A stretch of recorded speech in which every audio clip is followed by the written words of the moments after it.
Bom dia e bem-vindos a mais um Mercados em Ação do Jornal Económico.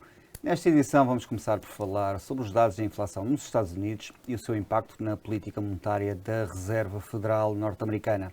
Depois dos habituais números e gráficos do Marco Silva, vamos analisar como está a correr a época de resultados nos Estados Unidos e quais os cenários para a política monetária do BCE. O nosso convidado de hoje é o Nuno Sousa Pereira, Head of Investments at 60 Degrees. Nuno, bem-vindo de volta ao programa. Obrigado pelo convite. Obrigado. Nuno, olhando precisamente para os números de inflação nos Estados Unidos, foi registrada uma subida de 1,2% em março e uma subida de mais de 8% no último ano. Como é que olhas para estes dados e o que é que temos de esperar? Portanto, estes dados vêm na linha do que já tem acontecido e já era esperado que o número crescesse anualmente devido aos efeitos que a guerra na Ucrânia tem nos preços da energia. No entanto, isto vai alimentando sempre a série de 12 meses e vai haver efeitos de longo prazo que ainda não estão incorporados, que é o facto das decisões das pessoas deixarem de ser adiadas para o consumo, aquelas obras que eu queria fazer lá em casa, ou comprar o carro novo, na expectativa que os preços baixem porque haveria um pico devido a uma subida temporária da inflação. Isso começa a deixar de fazer sentido na conjuntura e, portanto, vai haver aqui essa vaga de consumo adiado que vai entrar a algures durante os próximos 12 meses. E vai fazer com que sustentadamente os preços continuem elevados, especialmente se existirem estes bottlenecks de... Não há exportação de trigo da Ucrânia, apesar de haver lá algum trigo em estoque por causa de problemas no Mar Negro. A China também está com constrangimentos via Covid, portanto a zona de Xangai está toda fechada há mais de um mês e isso tem levado aqui a alguns constrangimentos no comércio internacional e tornam os produtos que já estavam escassos, digamos assim, em termos da procura, ainda mais escassos porque, em termos logísticos, apesar de eles estarem disponíveis numa parte do mundo, onde são necessários, não estão. E, portanto, é provável que esta dinâmica continue durante mais alguns meses. E em relação ao core da inflação, que é aquilo que a Fed geralmente se analisa com mais detalhe, houve uma redução dos preços dos carros usados, não dos carros novos, mas dos carros usados. Não foi muito, mas foi suficiente para reduzir aqui o core em relação às expectativas. Estavam à espera de mais 0,5% e foi 0,3%, o que levou o core para 6,5%. Mas depois tivemos o PPI, que é dos preços no produtor, passado alguns dias, que reafirmaram a continuação da tendência inflacionista nos preços. Achas que poderá haver aqui alguma estabilização e redução ou esta questão dos carros usados foi apenas um soluço? Eu acho que para já foi só um soluço, porque até na parte dos PPIs nota-se muito que é uma parte importante desses produtores, são produtores de peças auto e de construtores de automóveis. E, portanto, o facto de não haver carros disponíveis para entrega e as próprias marcas agora na earning season poderá haver-se o número de carros que eles entregam versus o ano passado ou o último quarter, e dará para comparar a disponibilidade, porque eles tinham encomendas que não foram satisfeitas no fecho do último trimestre e, portanto, se tivessem peças disponíveis e capacidade de montagem disponível, iriam entregar mais do que esperado. E, portanto, isso não acontecendo, mostra que terá que haver aqui um efeito de subida de preços, porque se eu estou em concorrência com outros construtores, eu quero as peças para mim, estou disposto a pagar mais e consigo passar esse efeito para o consumidor. E daí ter havido um primeiro pico nos carros usados de pessoas que não conseguiam um carro, precisavam mesmo, então recorreram ao mercado de carros usados, que é um mercado relativamente tight, e os preços subiram nos últimos 12 meses, houve vários picos.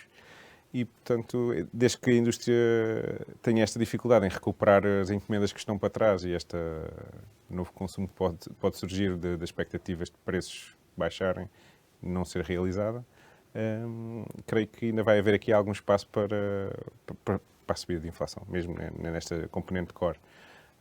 Outras componentes deverão abrandar porque é difícil dizer que vamos passar aumentos de preços, sei lá, 10% todos os anos para o consumidor, não é? Portanto, tem que haver aqui um acompanhamento dos salários, mas essa dinâmica começando a entrar, portanto, vai ser preciso um conjunto de políticas para a contrariar e não só a subida de taxas de juros.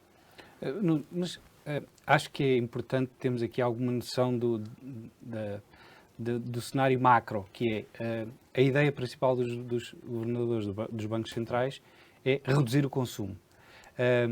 E o reduzir o consumo de forma indireta, neste momento, é quase como provocar uma recessão, ou perto disso, não é? Portanto, a ideia é reduzir o consumo, mas não o suficiente para provocar uma recessão. Mas será que vão conseguir, dada a volatilidade em que isto está? É difícil, portanto, especialmente na economia dos Estados Unidos, que uma parte grande do PIB vem do consumo, é difícil acreditar que vão conseguir fazer sem provocar uma recessão. Portanto, uma recessão poderá existir, também faz parte do ciclo económico normal, e o ideal deveria ser a tal destruição criativa, que é as empresas que não são eficientes vão à falência e aparecem umas novas mais eficientes.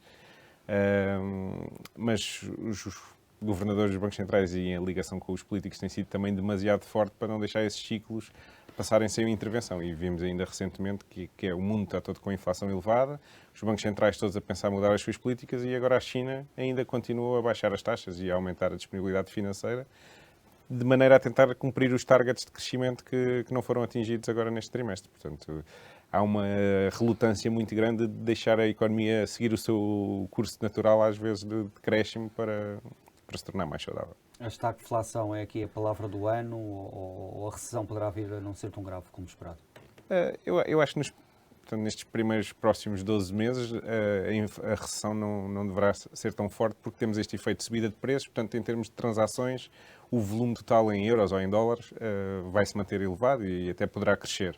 Mas a médio prazo, 3 anos, etc., haverá esse efeito que é o crescimento real poderá não estar lá, até porque as condições de acesso ao novo crédito poderá ser mais difícil, com taxas mais elevadas, taxas de esforço que já estão perto dos limites que deverão sofrer, uma vez que as prestações poderão subir com a subida das taxas de juros, não é? Especialmente para quem tem créditos a taxa variável, e se os salários não acompanharem, como já estamos a ver, por exemplo, em Portugal este ano, pelo menos na função pública, não deverão acompanhar, e, portanto, poderá haver aqui alguma dificuldade de haver orçamento disponível para crédito novo, e aí, num período até 3 anos, acho que poderá haver um blip. E esse período que tu referes, 3 anos, é por isso que os juros da dívida norte-americana, por exemplo, estão a inverter, ou seja, os de curto prazo estão mais altos do que os de médio e longo prazo, mas existe aqui muita incerteza, ou seja, houve uma inversão, mas já foi anulada essa inversão, mas o mercado ainda está a tentar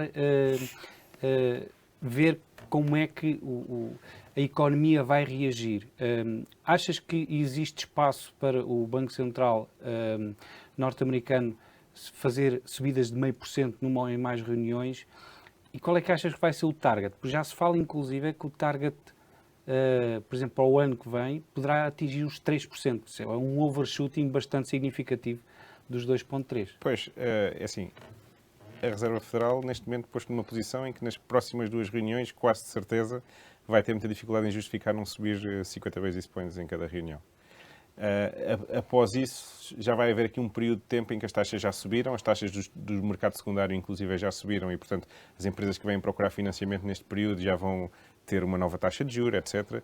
E isso vai permitir perceber os efeitos, se o crescimento é muito afetado, é menos afetado. A reunião do FMI, que também vai acontecer esta semana, também vai rever os crescimentos em baixa e, portanto, permitirá, mais no final do ano, os bancos centrais terem dados já dos efeitos das políticas que estão a tomar hoje sobre o que é que está a acontecer na economia e aí poderá haver talvez um abrandamento. Mas a verdade é essa, é que os mercados estão a interpretar que este ciclo de subida de taxas vai existir muito rápido para tentar combater esta subida de preços que tem existido nos últimos 12 meses, mas que isto a médio prazo, médio e longo prazo, vai ter um efeito recessivo e, portanto, vai precisar novamente um relaxamento futuro da política monetária. Agora, tudo isto vai muito depender também da resposta dos mercados financeiros. As taxas de default das empresas, se as taxas de juros sobem demasiado e as empresas não se conseguem financiar para novos projetos, se o mercado de ações cai muito, tudo isto são dados que a Reserva Federal tem em conta, até porque depois isto acompanha um ciclo eleitoral, portanto, estamos a falar, se calhar, daqui a 2 anos, em que vai estar aqui esta emulsão aqui em ponto de caramelo, será no próximo ciclo eleitoral americano e, portanto, tudo isto tem componentes em que a Reserva Federal, os governadores sabem isto perfeitamente e também não se querem deixar trancar num canto em que não podem reagir devido ao calendário eleitoral e, portanto, eles estão a ter esta subida mais rápida para deixarem também espaço de manobra para um lado de continuar a subir ou para o lado de voltar a descer mais rapidamente. Senão entram numa trajetória em que o mercado tem mais previsibilidade, mas eles não têm opcionalidade sobre o que fazer. E portanto, eu penso que são todas estas variáveis que estão em cima da mesa, é complexo e as pessoas só vão descobrir o que vai acontecer daqui a 6 meses, daqui a um ano. Portanto, o dólar forte também tem efeitos, portanto, com as taxas de juros mais elevadas nos Estados Unidos do que na Europa ou no resto do mundo, é muito mais apelativo como investidor pôr uma parte do meu capital a render a taxa de juros nos Estados Unidos. Portanto, há um fluxo de capitais para o dólar e o dólar pode-se continuar a valorizar e isso tem um efeito no resto do mundo. Pode haver escassez de capital no resto do mundo, especialmente os países emergentes normalmente são os primeiros a sofrer essa escassez de capital. E, portanto, às vezes estamos a ver a economia dos Estados Unidos até pode estar a reagir bem, mas no resto do mundo não, e haverá uma segunda onda que afeta. Portanto, isto tudo são variáveis muito complexas e o mundo é muito interligado e qualquer mexida, especialmente nos Estados Unidos, lá está, a tosse deles é a constipação do resto do mundo, acaba por afetar toda a gente. Obrigado, Nuno. Vamos agora para um breve intervalo e voltamos já.